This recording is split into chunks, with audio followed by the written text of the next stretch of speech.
Good afternoon, everyone, and welcome to our presentation on the recent updates to legislation and policy, which has a particular impact in the allied health space in particular. We do have quite a few people joining us today, and we are seeing people join us as we go. So we might just wait a couple of minutes, if that's okay, just to allow an opportunity for other people to join us, and we'll start shortly. Thank you.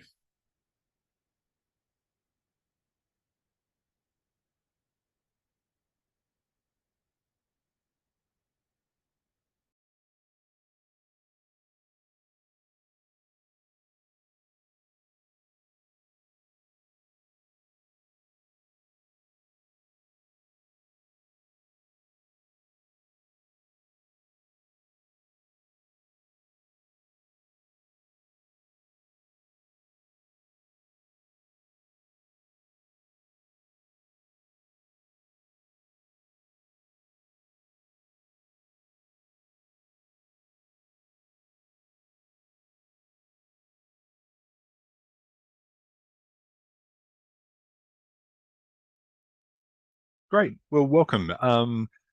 We might get started. There are still quite a few people joining the session, but in the interest of time and considering that many of you have given up your lunch hour to join the session, we might get started. And of course, the material and copy of today's presentation will be available upon request. So for any of those people that do join us after the session, we can of course catch you up or provide you with the information after the session. So for those of you who may not know me, my name is Wes O'Donnell. I'm a solicitor, but also the head of workplace relations and enterprise solution within the Citation Group.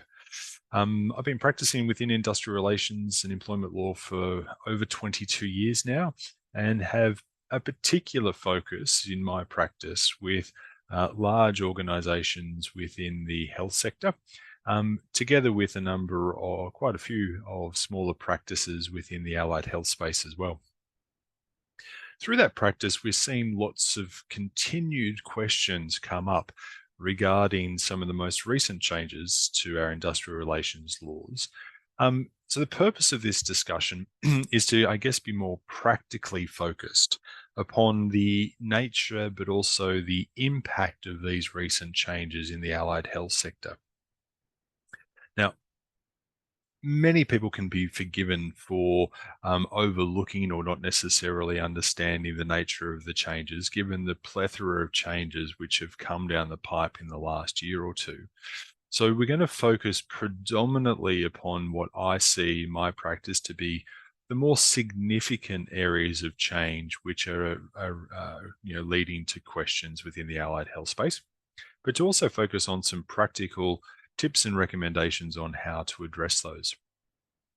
Now, we will be taking questions, and we will try to leave time at the end of today's session to address as many of those questions as we can.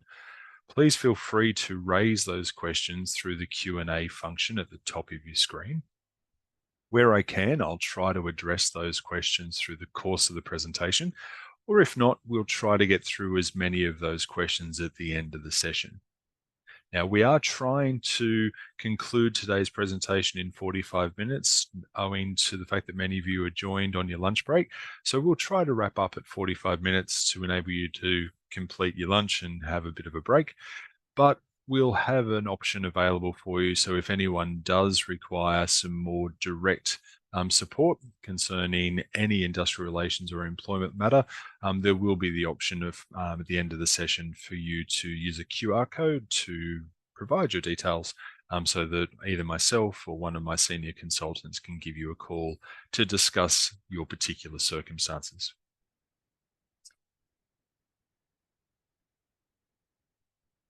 For those that don't know, Citation Group is Australia's leading industrial relations and employment law organisations with a range of divisions, including HR consultancy, workplace law, migration services, safety, and also one of Australia's leading ISO certifications and audit businesses. Whilst the presentation is delivered within the Citation HR division, which provides comprehensive subscription services to clients on a 24/7 basis upon any HR or industrial need, we are of course happy to explore or discuss any of the particular divisions within the citation group and how we may be able to lend support. That being said, today, as I mentioned, we're going to discuss generally the recent changes which was introduced to legislation, which has a particular impact, in my opinion, in the allied health space.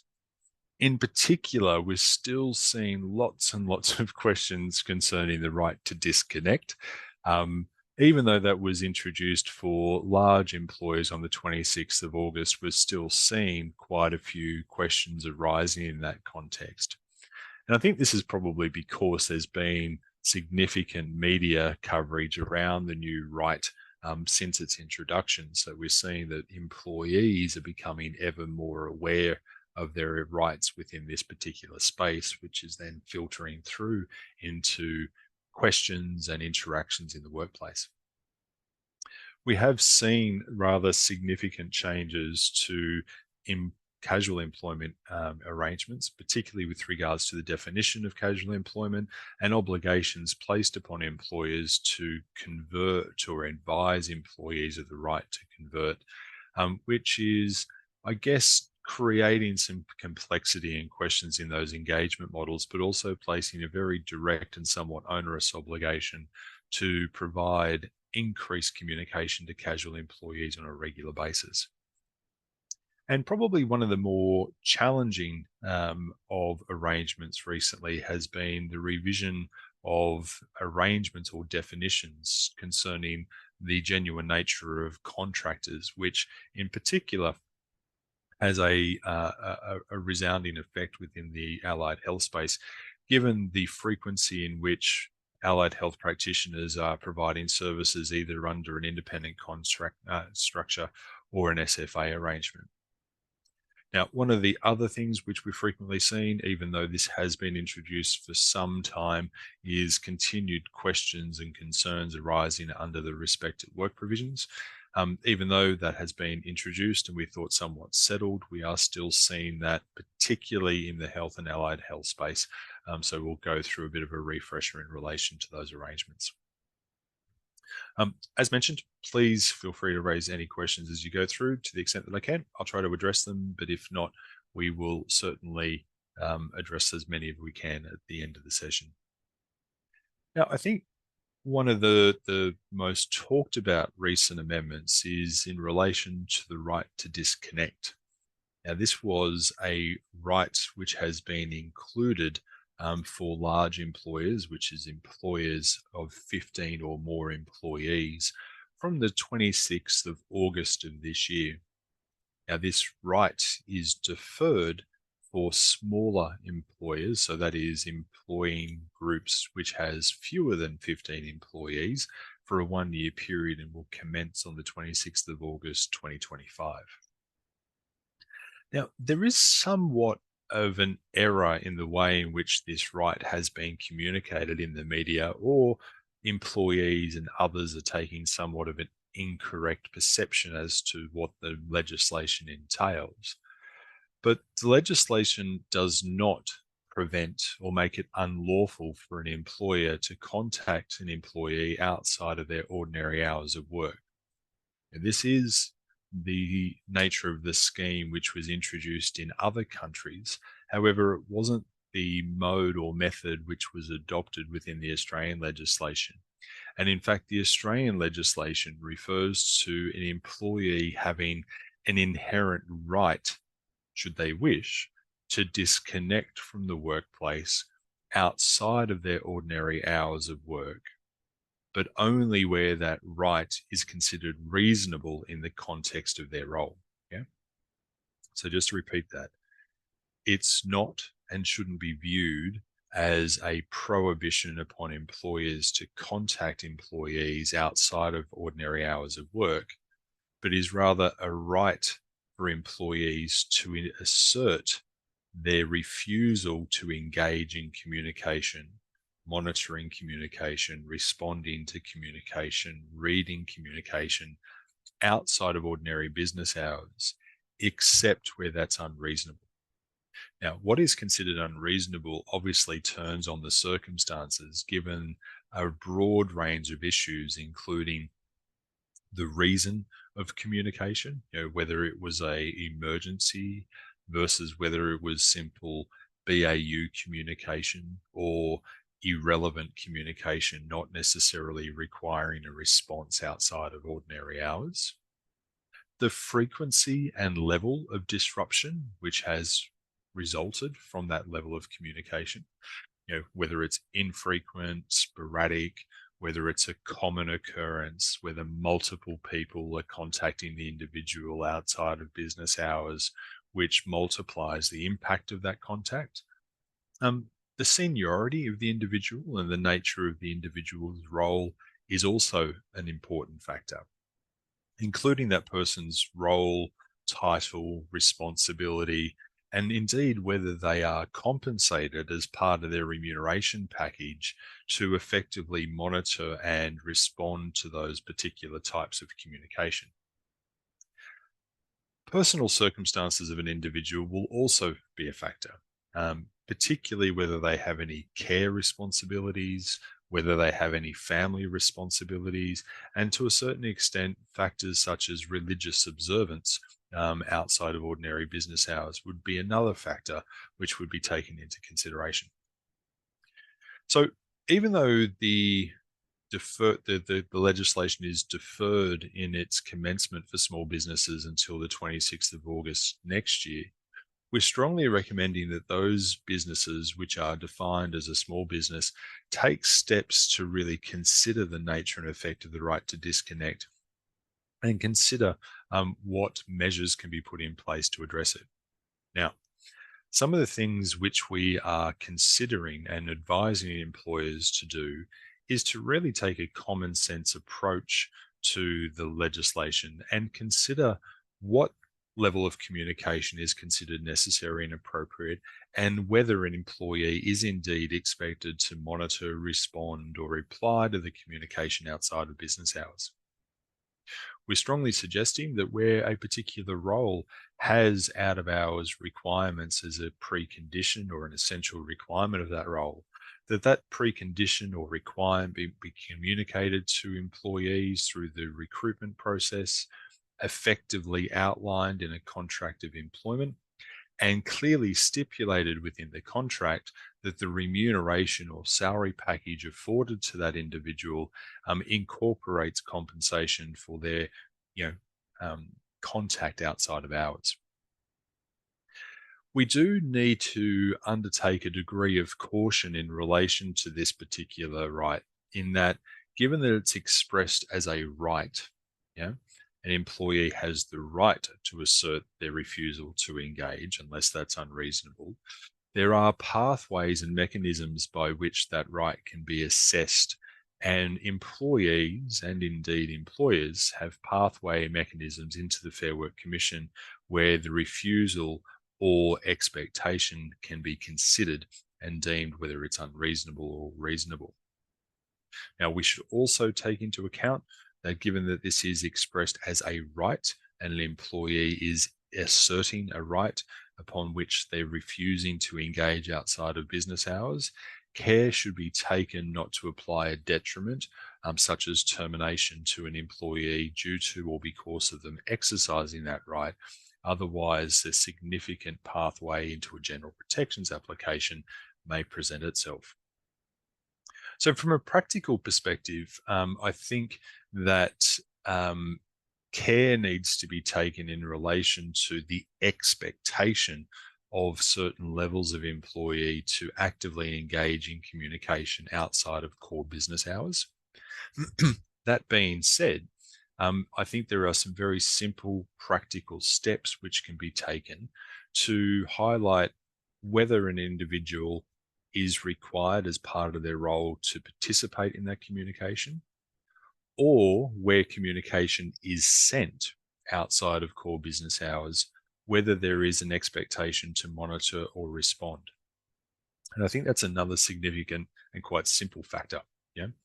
We can actively communicate to employees that whilst we may be communicating outside of business hours, That's simply because senior management is undertaking a practice which is conducive to their role or their own personal circumstances, and we're not necessarily expecting an employee to monitor or respond. So setting that kind of condition or expectation with employees often helps to break any perception that they are required as part of their role to monitor those arrangements. Another practical step, which we have personally taken with a certain level of employees, is to discourage access to various communication platforms on personal devices. So as an example, we often have employers enabling employees to access Teams, emails, and other communication platforms on their personal device, which then facilitates or encourages the monitoring of that communication outside of core business hours. And indeed, if the job doesn't necessitate or require that level of monitoring, it's just a simple process to suggest that those communication platforms be removed. Now, the other thing, which is having a degree of relevance within the allied health space, is a revision to the definition of casual employment. Now, the definition of casual employment has somewhat changed, recognizing that this definition that used to exist of a casual employee is someone defined as such, has no longer necessarily been relevant in the contemporary experience, but also creating, I guess, a continued reliance on casual employment, which is then leading to what we call this disutility in the casual status, which lacks permanency, lacks security, etc. So a broader view has now been adopted in that a casual employee will be considered or defined not just by the way in which it's defined within a contract of employment, but the genuine and real substance of the employment relationship and the practical reality of that relationship. Yeah. So in that sense, it's no longer simply defining an individual as a casual, but rather we need to look at a number of factors. And that includes whether there is no firm advance commitment to providing work, or indeed whether there's no requirement on the part of the employee to accept work if particularly offered. And with that, a number of factors come into play, such as whether the employer is free to offer work or not offer work to that particular individual and whether that actually occurs. Whether the employee themselves can accept or reject, or whether there's an expectation which is imposed upon the employee to accept work whenever it's offered. Whether there's a reasonable likelihood that work of a particular volume or form will be provided to the employee, and whether there are full and part-time employees providing work of a similar nature. Yeah. The other thing which is key to the definition of casual employment is whether an employee is entitled to casual loading or a specific casual rate in response to their engagement. Now, one of the things we need to do in relation to this, particularly because payroll systems are not great in their current functionality of separating the base rate and the casual loading, is to articulate either in the payslip, if it's possible, the separation of casual loading, etc., or if not, clearly defined within the contract of employment and any offer letter, etc., that the rate is a casually loaded rate, which incorporates casual loading, or alternatively is a simple base rate and casual loading is applied on top. Okay. We're also seeing, which is creating a degree of complexity, some significant changes with regards to the requirement to provide a casual employment information statement. Now, a casual information statement of itself is a statement, as we all know, it's been around for some time, which is defined or designed rather to inform casual employees of their rights and entitlements as a casual employee, but also their ability to transition into permanent pathways. Yeah? This was intended to create an opportunity for casuals to enjoy the permanency that others enjoy. Now, it hasn't necessarily resulted, in my experience, in the floodgates opening up and significant number of casual employees taking up this opportunity. I would suspect, given that it results in a reduction in the hourly take home rate of pay. But in order to bolster the ability of an employee to be aware of that entitlement or pathway, the government has changed the nature and the frequency upon which casual information statements need to be provided. Yeah? And this is a significant change, which is creating a rather onerous degree of, um, I guess, administration into those employees. So in all circumstances, there is a requirement for employers to provide a copy of the casual employment information statement as soon as reasonably practicable after the commencement of employment. So again, as soon as reasonably practicable after the commencement of employment. Yeah. So that's a requirement. It can be done in person. It can be done by mail, email, a link to the Fair Work Ombudsman website, etc., in an email or anything like that. But it needs to be provided as soon as reasonably practicable after started. So, just remember the technical definition is after the commencement of employment, not before. So, whilst many people have adopted the practice of providing a link in an offer letter or contract of employment, technically the obligation is to provide that casual employment information statement after the commencement of employment. The new regulations then require small employers, so again, these are employers with fewer than 15 employees, to provide a copy of the casual employment information statement after 12 months of employment. So that's as soon as practicable after the commencement and then after 12 months of employment. Having said that, for large employers, so this is 15 or more employees, it's more onerous. There's an obligation to provide a copy of the casual employment information statement after 6 months of employment, after 12 months of employment, and then after every subsequent period of 12 months. So just to go through that again, upon commencement, after 6 months, upon 12 months, and then every 12 months thereafter. So this is a direct obligation. It is a requirement, and penalties may technically follow the failure or refusal to do so.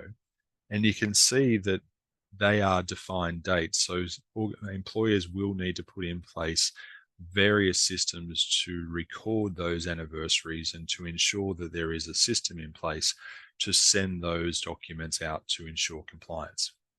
Not only send those documents out, but also to record that you have satisfied your statutory obligation.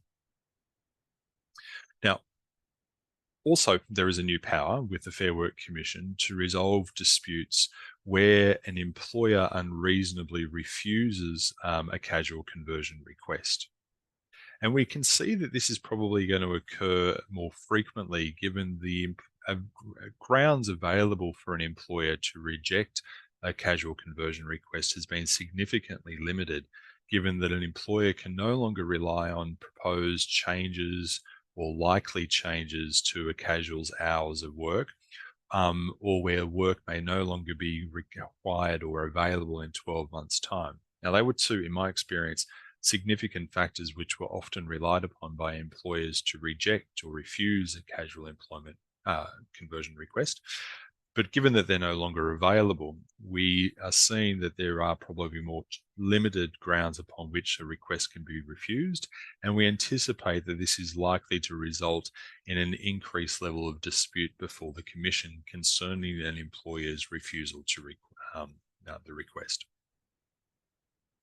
We also have new sham arrangements. I'm not going to go into this in detail other than to say legislation has introduced specific prohibitions upon an employer either misrepresenting the benefit or need of a permanent employee to go to a casual employment status, or alternatively terminating a permanent employee and then re-engaging them on a casual basis.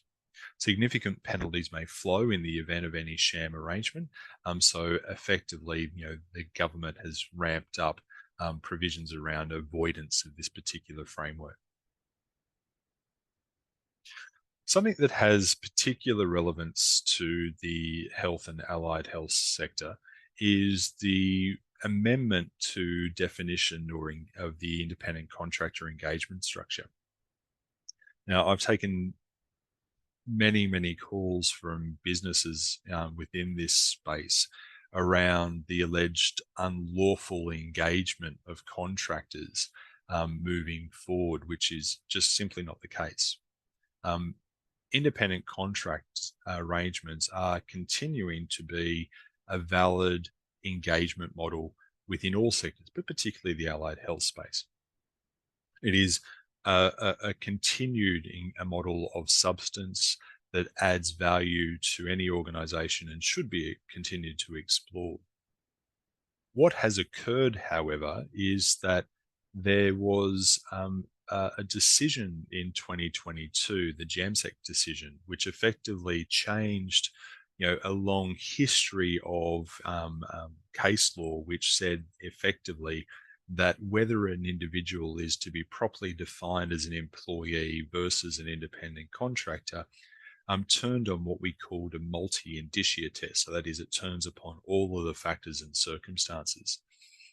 A High Court decision in 2022 kind of overturned that history and said that it's not a place, in effect, for the courts to determine or give character to an arrangement when the intention of the parties were very clear within a contract. So it kind of applied a black letter application and said that in the event that the parties entered into an arrangement, a commercial bargain, and believe them to be a independent contractor engagement model, then that should be respected and adopted by the courts. That being said, the recent legislation the government has introduced has overturned that High Court decision. I guess the policy behind it notes that in many circumstances, contractors lack a bargaining position and there's an inherent imbalance of power upon the commencement of these arrangements. And so, in effect, has reverted back to the multi-indicia test, where the true and genuine nature of the relationship is a multifactorial test, which involves an assessment of all context rather of the relationship, including the nature of the contractual arrangement, how it's defined within that contract, which is a very powerful factor, but not completely indicative. Whether there's a level of control, whether there is uniforms, how the individual is expressed to be either a contractor or an employee, etc. Now, of course, this has ramifications in a number of areas. There's direct sham contracting provisions under the Act, but also it has direct implications for whether an individual would be entitled to backdated employment rights, such as annual leave, redundancy, and other factors. Now, with that, we would strongly recommend that consideration be given to the nature of the engagement at first instance and the way in which these contractors are to provide services and the benefit of that. We would also strongly recommend, as we have done throughout times, recommending a really robust engagement contract with the individual, which articulates that the independent contractor is a genuine independent contractor, acknowledges that they're not an employee, and also provides contractual indemnities in relation to any future dispute which arises from the contractor subsequently disputing or challenging the nature of their role. So I wanted to go through that just because of the level of error, I guess, that individuals have assumed, businesses have assumed that the independent contractor model is now unlawful. It's not the case. It's just simply the fact that the government has reverted to an old test to determine the nature of that relationship. And there are certain avenues and pathways available to individuals now to challenge it. But I would suggest that where we were used to framing the relationship post the or pre the High Court decision in 2022, we're kind of going back to that old structure. Something which may not have implications for many on this call, but I note that there are a number of large health organizations on this session, so I've included it, is measures around the same job, same pay provisions. Now, in effect, what this means is where a labour hire provider provides labour to an organization which has an enterprise agreement providing for higher entitlements within the host organization.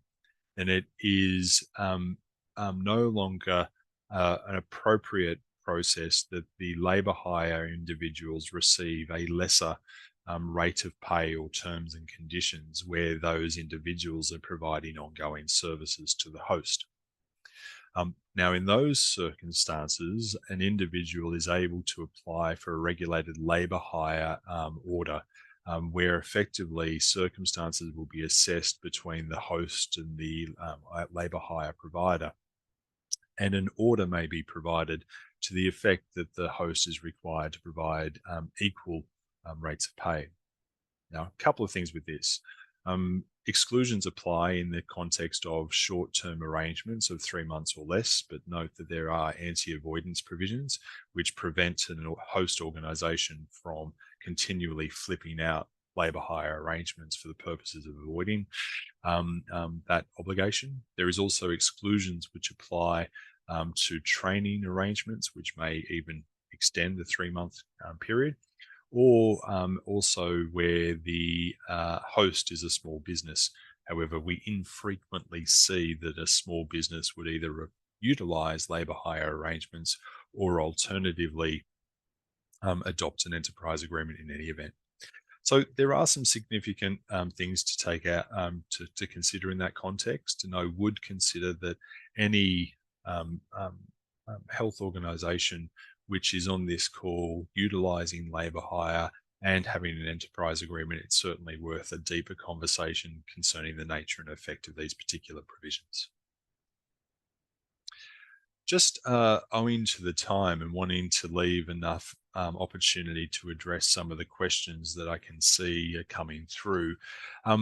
A number of other significant amendments is in relation to this continual focus upon wage compliance. And new anti-theft provisions are going to be introduced or will come into effect from the 1st of January. With these new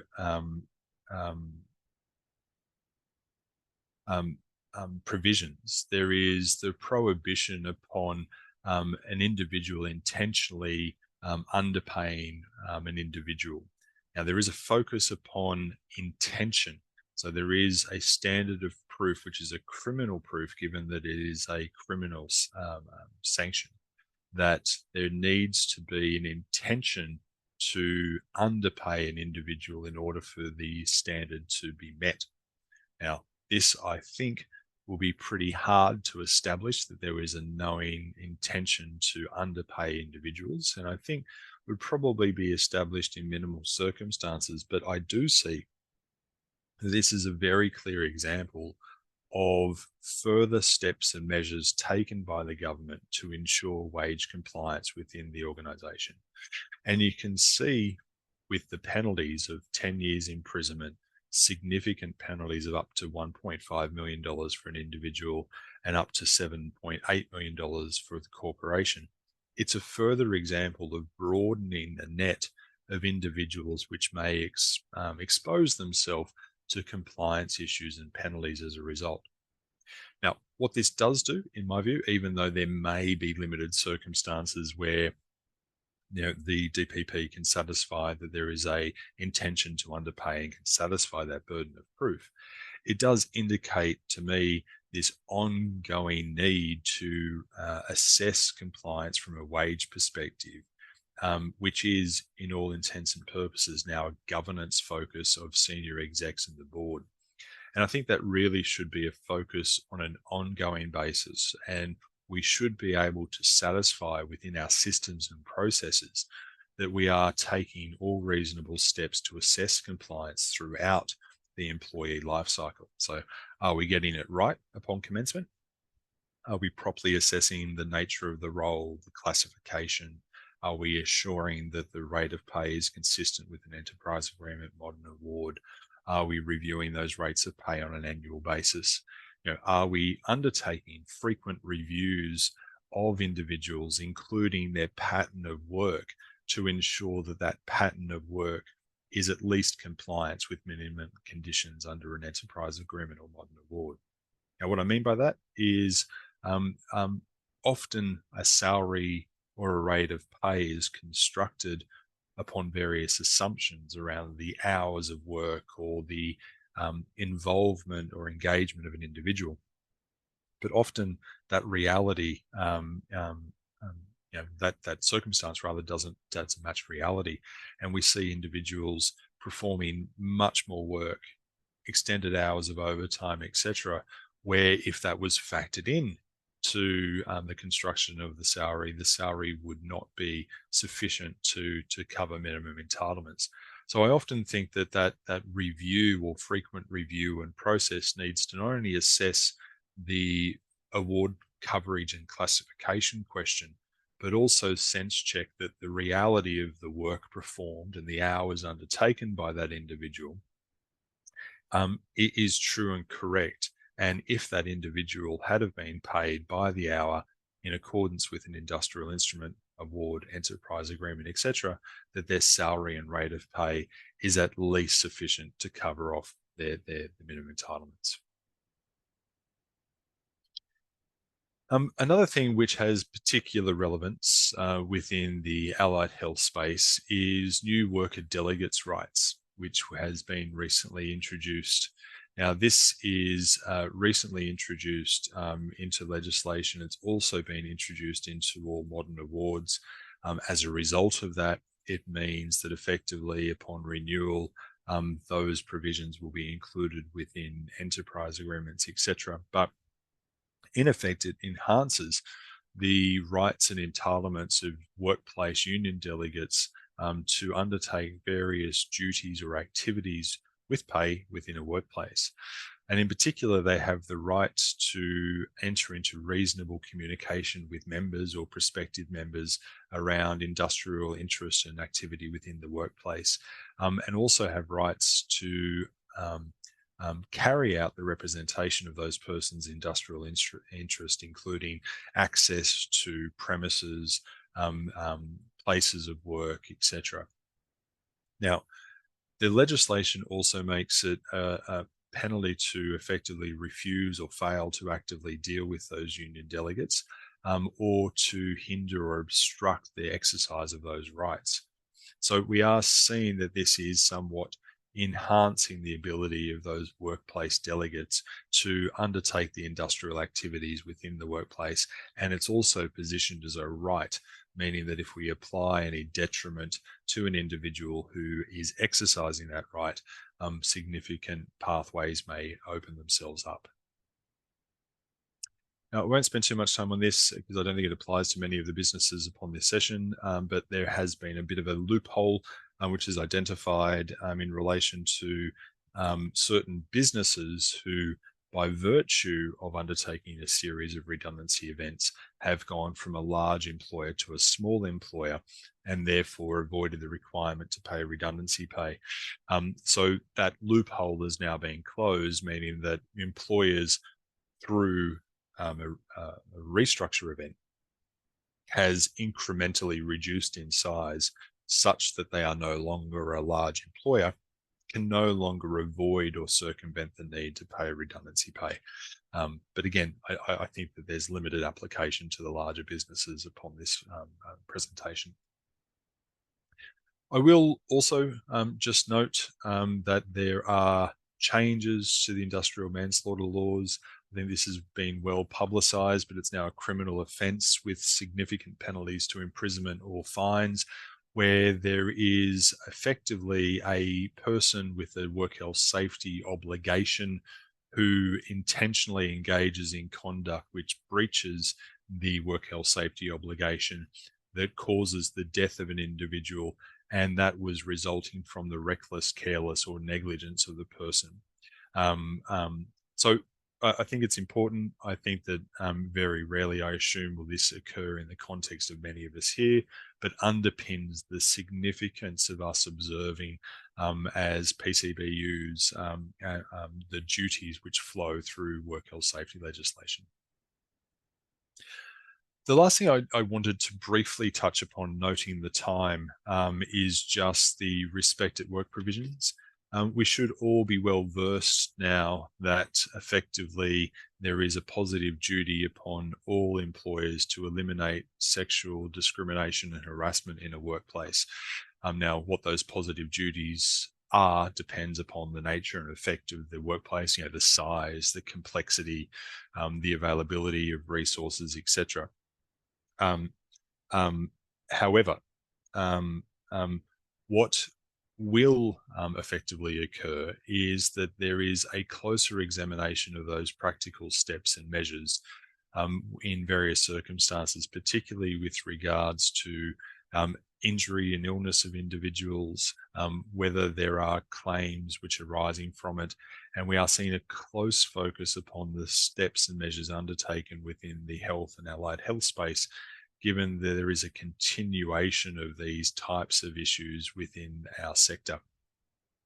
So I would encourage, as an ongoing process, a close scrutiny of your actions to identify sexual harassment within the workplace, to address it, and to effectively close that out.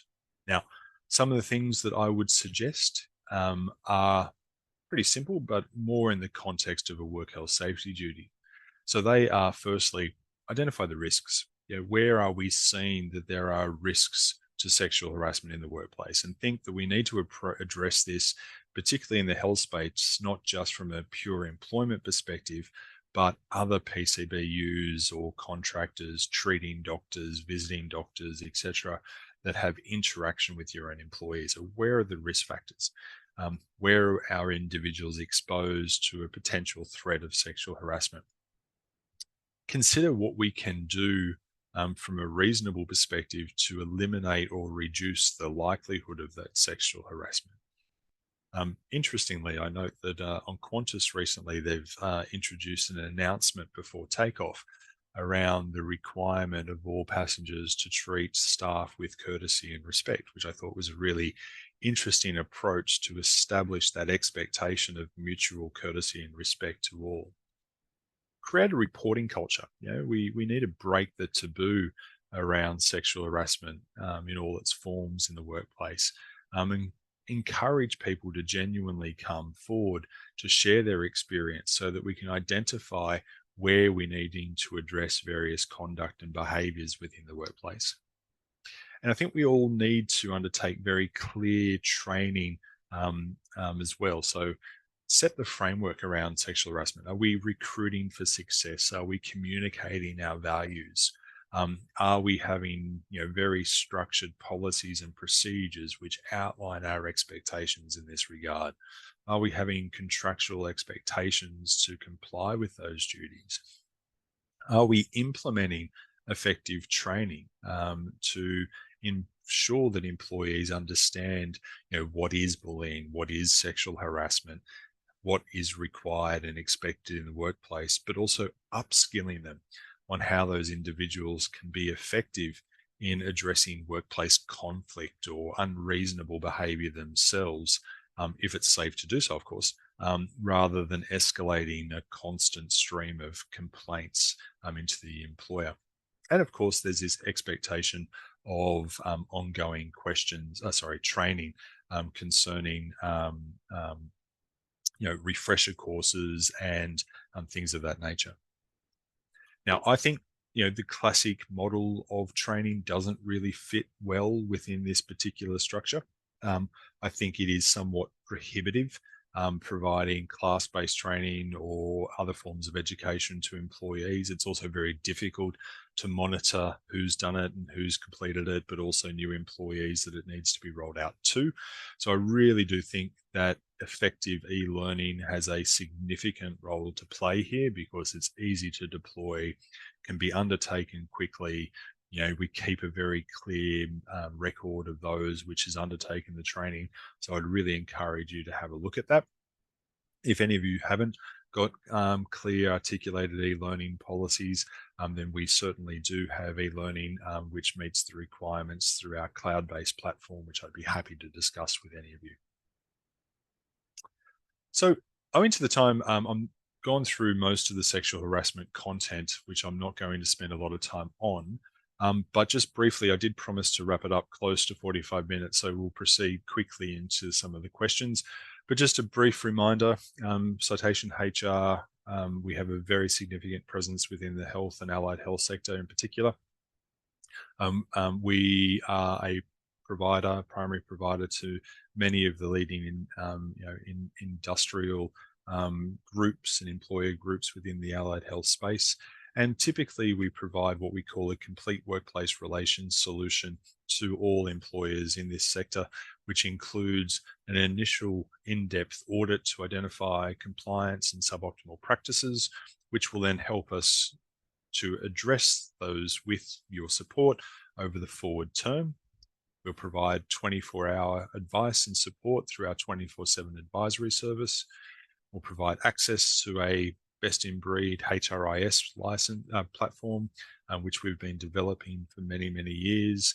Comprehensive policies, procedures, templates, documents, e-learning through our compliance training centre. And of course, the big benefit of our service is what we call our advice promise, meaning that where clients take our advice and experience a employment relations claim such as bullying, unfair dismissal, general protections, etc., our advice promise will step in, meaning that our colleagues within Citation Legal will represent you without cost, charge, or deductible, and in the event that we're unsuccessful in defending it, we'll also cover any award of damages as well. So for that subscription fee, we provide a complete workplace relations solution over the entire employee work life cycle. So that being said, a few questions. Owing to the time, I won't be able to get through all of the questions which have been asked, and thank you sincerely for many of the questions which have been raised. Some on topic, some off, but that's great. It's the nature of the industry in which we operate. I have on the screen included a QR code, so please feel free to take out your phone and to use the QR code. We are happy to undertake a process of having either myself or one of my senior consultants schedule a conference with you. There's no cost, but we're happy to explore any particular circumstances that you have and how we can help gear your business up for success.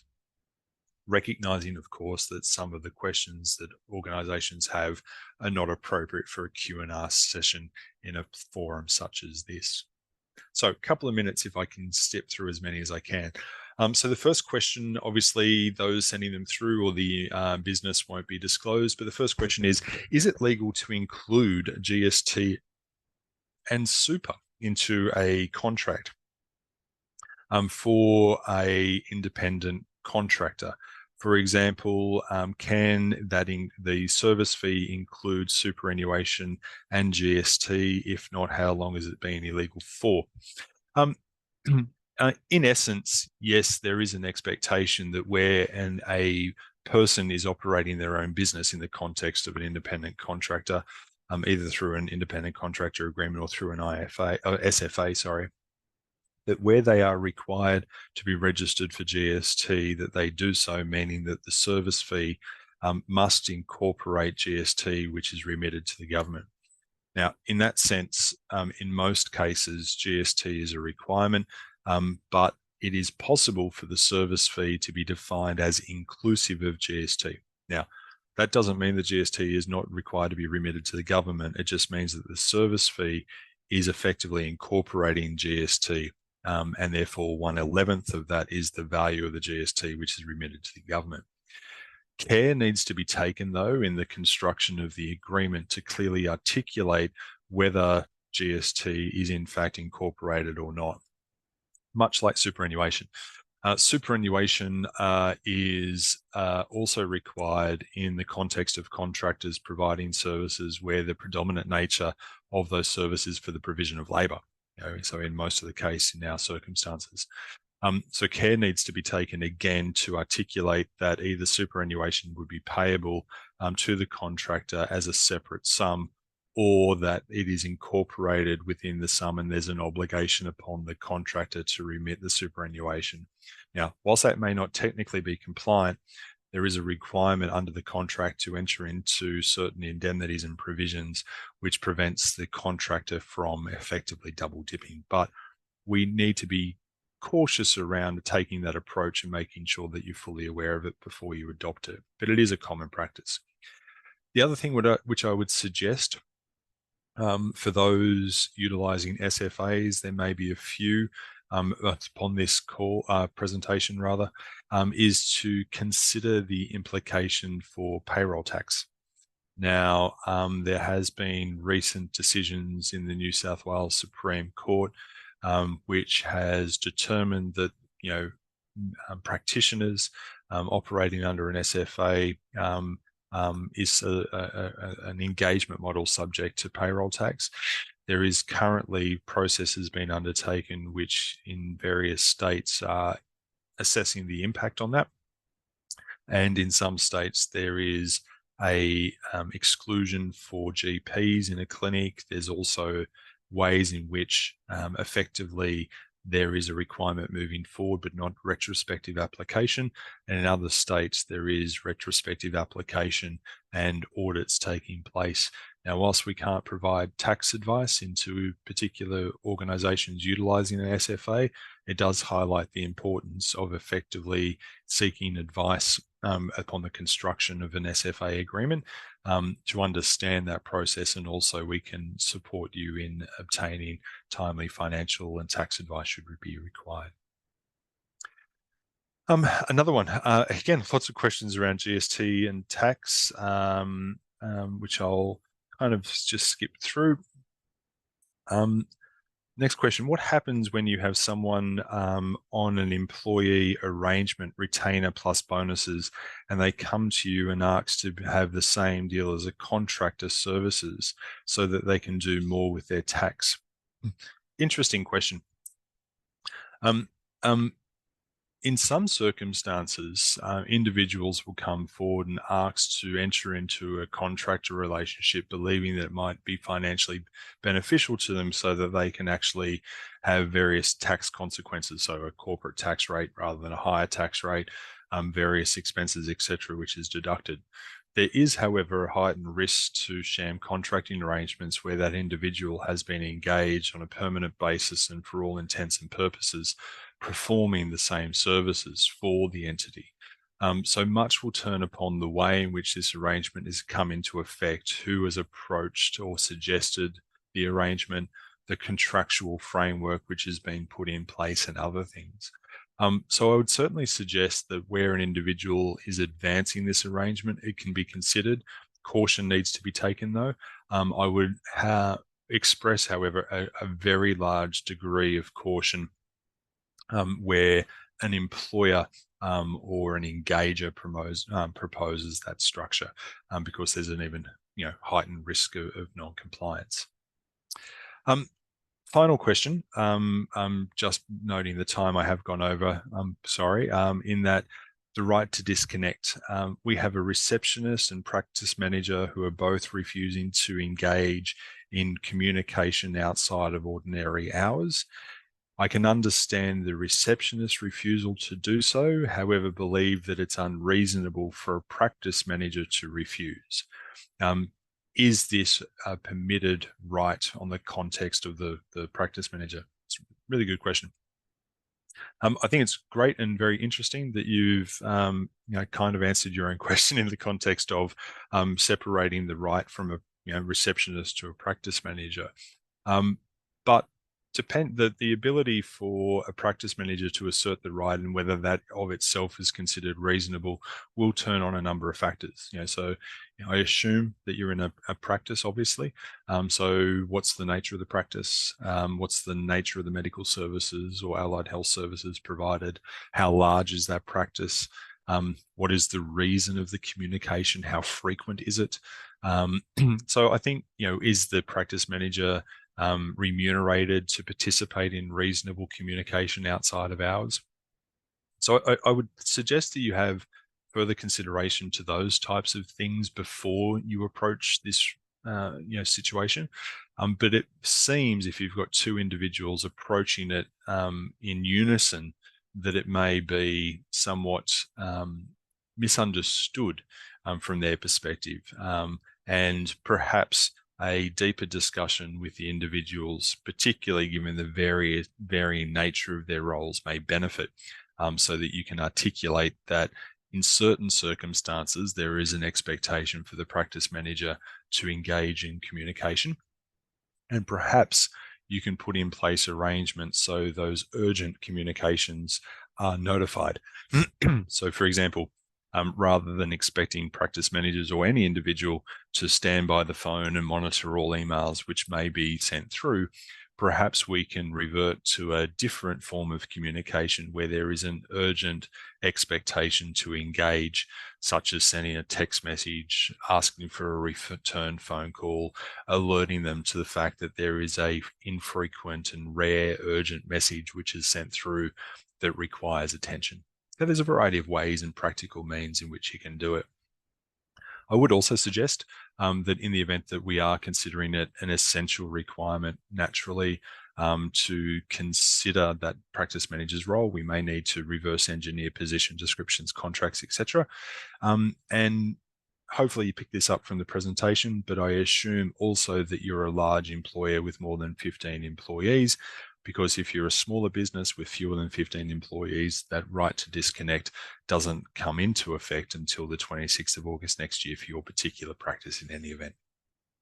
So that being said, thank you very much for attending. I greatly appreciate everyone giving up their lunch hour to attend. As mentioned, Citation Group and Citation HR in particular has a very large presence in the health space and allied health industry in general. We would very much welcome the opportunity to continue engaging with you to support in any way.